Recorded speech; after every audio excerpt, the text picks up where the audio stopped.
Hi, welcome to Community Connection.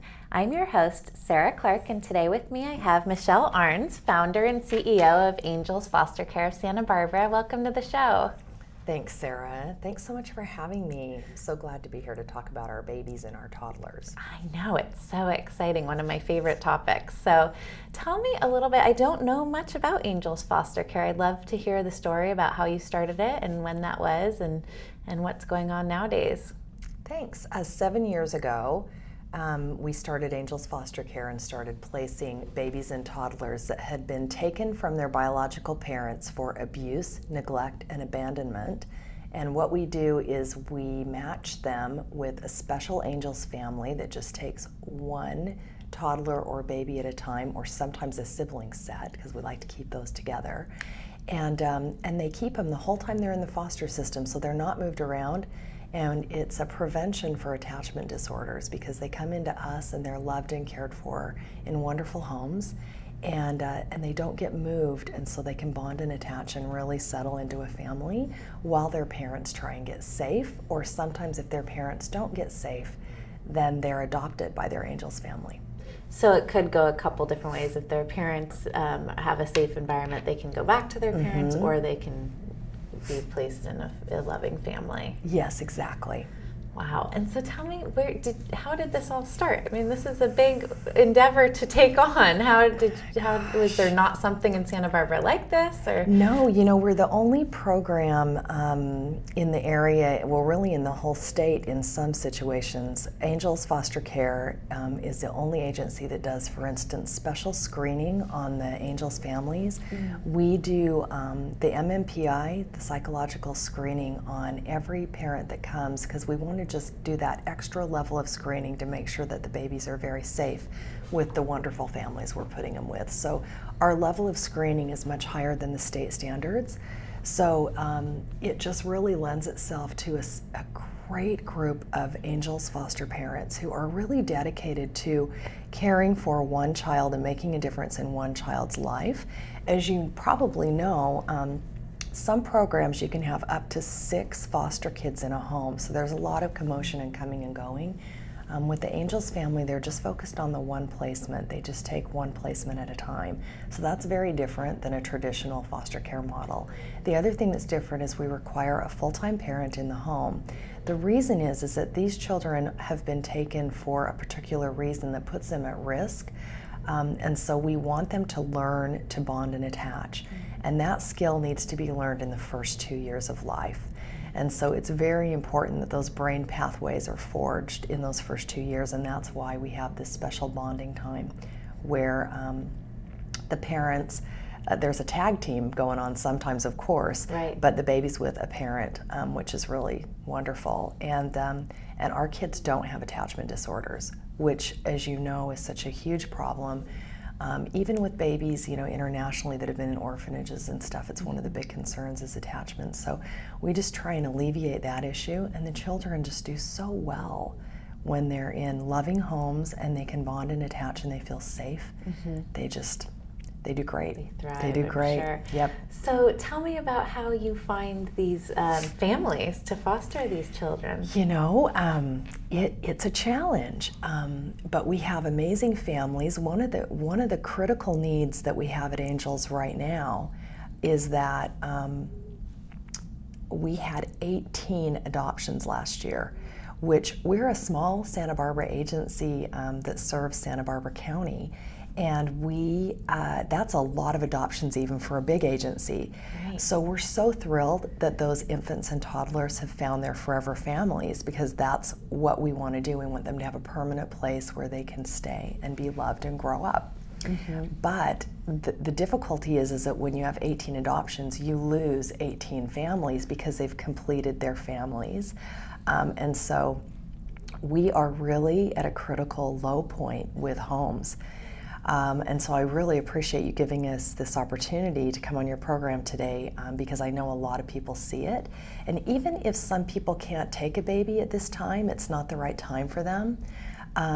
If they know someone who's looking to adopt or looking to help one child, we place babies 2 years and under.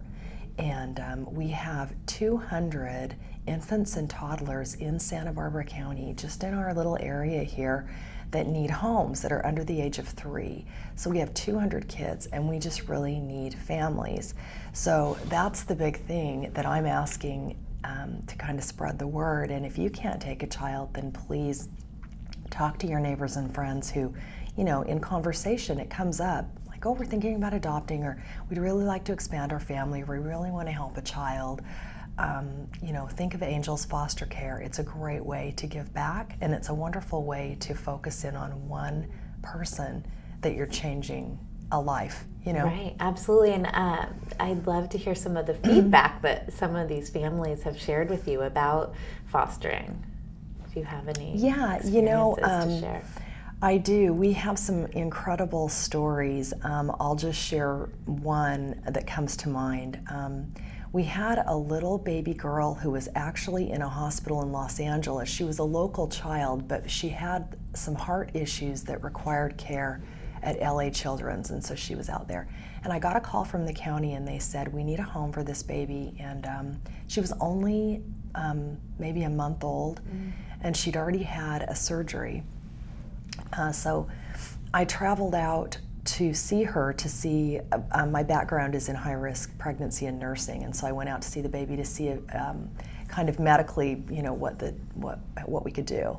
And so we went ahead and were able to bring this baby back to Santa Barbara, and she went to a wonderful family who cared for her, and she was on a few medications, she had some needs medically.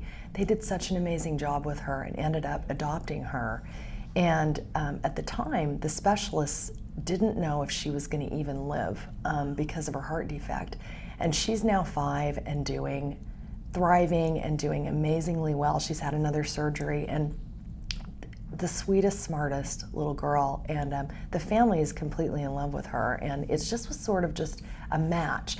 And that happens so often. These babies come into the homes and you just see an immediate match, you know? Yeah.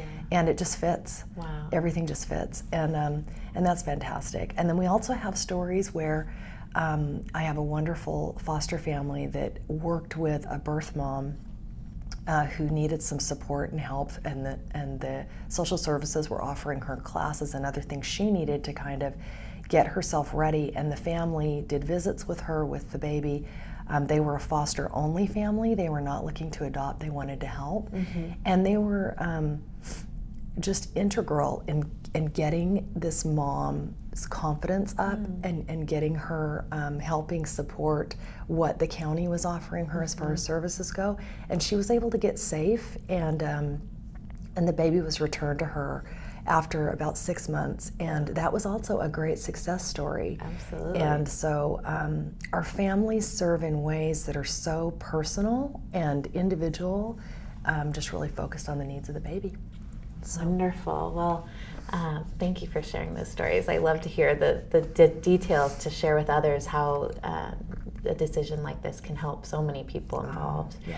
And I know you have an annual fundraiser that you do every spring coming up. We do. Thank you so much. We do a luncheon. Sorry. Okay. We do a luncheon at the Biltmore here in Santa Barbara, and it's every spring, and we hold it in the afternoon. There's a marketplace. Saks Fifth Avenue is there. A lot of other wonderful vendors, and the participants come and they shop, and then we have a beautiful lunch, and it raises money to support training parents, recruiting parents, and getting babies into homes, and then supporting them with our services throughout their whole foster experience and through adoption if that's what occurs. Great. Well, thank you for sharing all of this information, and I encourage our viewers to go to the website and attend the upcoming fundraiser, as well as look into other opportunities and reach out to you to see what volunteer opportunities there are. So thank you so much for coming on the show today and sharing all of this with us. Thanks for having me, Sarah. I really appreciate it.